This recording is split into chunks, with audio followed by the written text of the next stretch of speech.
पवार साहेबांनी जे 3.5 वर्षामध्ये आम्हाला साथ दिलेली आहे त्या दिवशी त्यांना सोडून जाणं मला मनाला पटत नाही आहे, त्यामुळे मी इथे थांबणार आहे. चले, माझ्या मतदारसंघात मी राष्ट्रवादी काँग्रेस पक्ष शरदचंद्रजी पवार साहेबांच्या विचारधाऱ्यावरती एक बांधणी केलेली आहे आणि आता ती बांधणी डिस्टर्ब करायची आणि परत आता दुसऱ्या कुठल्या तरी पक्षात प्रवेश करायचा माझ्या मनाला पटत नाही.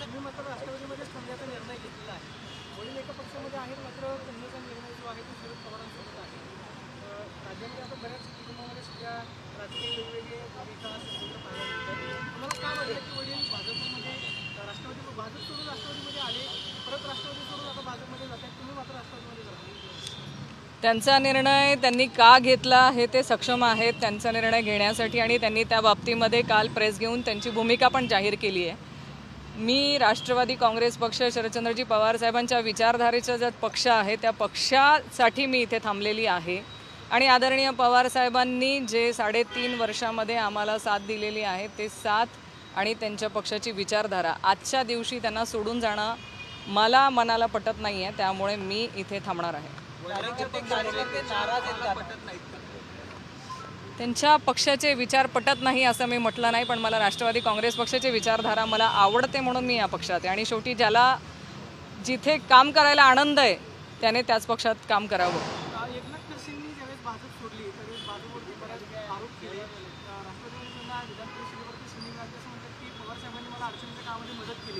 आज एकनाथ खडसेंवरती अशी का वेळ आली की त्यांच्यावरती आरोप करावे लागले, परत त्याच पक्षामध्ये जावं लागतं, म्हणजे पक्षांतर्गत त्रास झाला अशा पद्धतीची भूमिका त्यांनी वारंवार उघडपणे हा नाविलाज आहे किंवा जैन पाटील म्हणतात की त्यांच्यावरती सगळं दबाव आहे.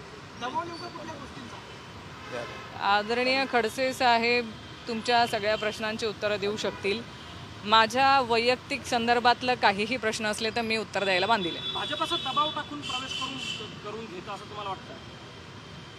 मी कुठे म्हणते, मी म्हणते ना तुम्हाला की आदरणीय नाथाभाऊ तुम्हाला ह्या सगळ्या प्रश्नांची उत्तरं द्यायला सक्षम आहेत.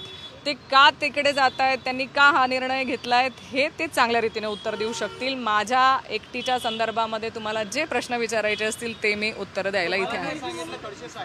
तुमच्यावर असं काही पॉवर टेक्निक्स आहेत का? आणि त्याला जोडून काही साहेब तिकडे जातात त्याचं दुःख आहे का तुम्हाला? बघा, गेले अनेक वर्ष झाले मी आदरणीय खडसे साहेबांसोबत काम करत आलेले आहे. राजकारणाच्या सुरुवातच माझी त्यांच्यापासून झालेली आहे. आज नक्की त्यांचा जो निर्णय आहे तिथे वडील म्हणून पण आणि माझे राजकारणातले ते आदर्श राहिलेले आहेत आणि नक्कीच आज असं वाटणं स्वाभाविक आहे की आपल्याला कुठेतरी एकटं पडणार आहोत का, पण मला आनंद आहे की माझ्या मतदारसंघातली जी जनता आहे ती सगळे नेतेगण आहेत आमच्या पक्षाचे हे समर्थपणे माझ्या पाठीशी उभे आहेत, त्यामुळे लढू शकू.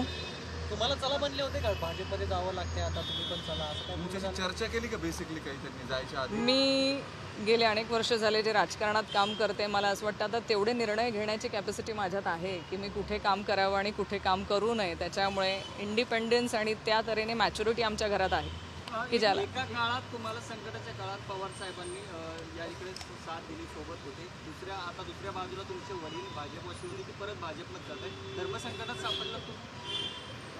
धर्मसंकट नाही म्हणता येणार, पण मी तुम्हाला सांगितलंय मी ह्या पक्षात जोमाने काम करणार आहे आणि आज आमचे जिथे जिथे उमेदवार आहेत त्या प्रत्येक उमेदवारासाठी प्रचार त्यांच्या निवडून येण्यासाठी मी प्रयत्न करणार आहे. एकनाथ खडसेंनी जिल्ह्यामध्ये जाऊन राष्ट्रीय नेत्यांची भेट घेतली. राज्यातल्या नेत्यांना त्याची कल्पना नव्हती, त्याचं म्हणतात की आम्हाला या बाबतीमध्ये अजून काही सांगितलेलं नाही. महाराष्ट्रातल्या भाजप नेत्यांचं वजन कमी करण्यासाठी परत नाथाभाऊंना भाजपनं राष्ट्रीय नेत्यांनी जवळ केलं. मी नाही उत्तर देऊ शकणार त्याच्यावर. मी त्या म्हटले की एकनाथ खडसे हा विजलेला दिवा आहे, त्यांच्या येण्या जाण्यानं फार काही फरक पडत नाही. त्यांच्या भारतीय जनता पार्टीच्या इंटरनल गोष्टींमध्ये मीही लक्ष दिलेलं नाही आहे आणि मला ते ज्या प्रोसेसच्या मी बाहेर आहे. मी माझ्या पक्षाचा रावेर लोकसभेचा उमेदवार फायनल करण्यासाठी गेले 3 दिवस झाले आम्ही इथेच आहोत, त्याच्यामुळे त्या संपूर्ण प्रोसेसच्या बाहेर मी आहे. त्याच्यामुळे मला तिथे काय होतंय ते माहीत नाही. तुम्ही भाजपमधून सुरुवात केली राजकारणाला, राष्ट्रवादीमध्ये आलात, तुम्हाला का पुन्हा भाजप नको वाटतं? तर रुळले इथे. आता गेले अनेक वर्ष झाले मी राष्ट्रवादी काँग्रेस पक्षात काम करते आणि जिथे काम करते 4.5 वर्ष झाले माझ्या मतदारसंघात मी राष्ट्रवादी काँग्रेस पक्ष शरदचंद्रजी पवार साहेबांच्या विचारधाऱ्यावरती एक बांधणी केलेली आहे आणि आता ती बांधणी डिस्टर्ब करायची आणि परत आता दुसऱ्या कुठल्या तरी पक्षात प्रवेश करायचा माझ्या मनाला पटत नाही. खडसे साहेब रुळले नव्हते असं वाटतंय का? ते त्यांना विचारा. पण उद्याच्याला आता वडील आणि मुलगी एकमेकांच्या समोर प्रचारात उभे असणार आहेत. अशा महाराष्ट्रामध्ये अनेक ठिकाणी घटना आहेत की एका परिवारातली लोक अनेक ठिकाणी आहेत. त्याच्यामुळे हे काय नवीन नाही आहे. आधी होतेच की, रक्षाताई त्या पक्षात होत्या, आम्ही या पक्षात होतो. आता वेगळं आहे थोडं. आता मी इकडे आहे, भाऊ तिकडे. नाही, आदरणीय शरदचंद्रजी पवार साहेब आणि आदरणीय प्रांत अध्यक्ष जयंतराव पाटील साहेब, सुप्रियाताई सुळे हे आमच्या पक्षाचे प्रत्येक नेतागण माझ्या पाठीशी आहेत. त्याच्यामुळे एकटी पडली असं मी म्हणणारच नाही. या सगळ्यांची साथ आहे. आमचे जिल्हाध्यक्ष आदरणीय रवींद्र भैयासाहेब पाटील, ज्यांच्या मार्गदर्शनाखाली मी मुक्ताईनगर मतदारसंघामध्ये काम करते, अशी अनेक नेतेगण माझ्या सोबत आहेत. त्याच्यामुळे मी एकटी पडलेली नाही. आजही मला तोच विश्वास आहे की आम्ही येत्या निवडणुकांमध्ये आमच्या पक्षाच्या जास्तीत जास्त लोक निवडून आणू.